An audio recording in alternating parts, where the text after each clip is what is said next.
Hello বন্ধুরা, মামনি ব্লগসে তোমাদের সবাইকে স্বাগতম জানাই। বন্ধুরা, তোমরা সবাই কেমন আছো? আশা করি ভালো আছো, আমিও ভালো আছি। তো একটা নতুন ভিডিও তোমাদের সাথে শেয়ার করতে চলে আসলাম। বন্ধুরা, ভিডিওটি স্কিপ না করে তাহলে দেখতে থাকো। এটা হচ্ছে শুক্রবার বিকেলবেলা ফটো। তো সোজা চলে এলাম মিষ্টি দোকান দিয়ে মিষ্টি কিনে নিয়ে এসে মন্দিরে আসলাম। মন্দিরে এসে সোজা পুজো দিলাম। এখান থেকে পুজো দিয়ে এবার যাব বজরংবলির ওখানে পুজো দিতে। তো ওখানটায় পুজো দিচ্ছি, দেখো।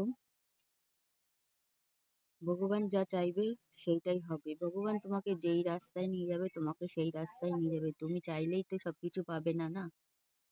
তো তার উপরে সবকিছু ছেড়ে দাও।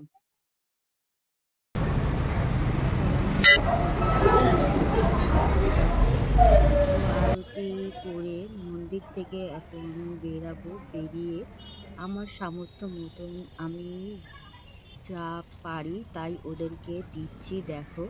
তো এখন আমার সামর্থ্য মতন আমি ওদেরকে কিছু দিচ্ছি। তো কি দিচ্ছি দেখো।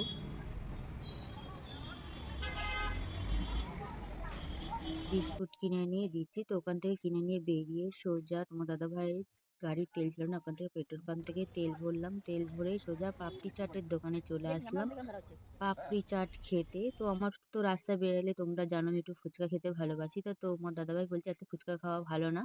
তো ভাবলাম চলো চলো পাপড়ি চাটই খেয়ে নিই। পাপড়ি চাটটা একটু নুন কম হয়েছে, মোটামুটি হয়েছে। তো এখন যাচ্ছি। তো বাড়ি যেতে যেতে মেয়ের 11 তারিখের জন্মদিন। তো সবজি কিনতে এসেছি। সবজির কি দাম বাবা, গরিবরা কি খাবে বলো বন্ধুরা? এত সবজির দাম হলে খেতে পারে? তো এখন বাড়ির দিকে যাচ্ছি। তো আজকের মতন টাটা, বাই বাই।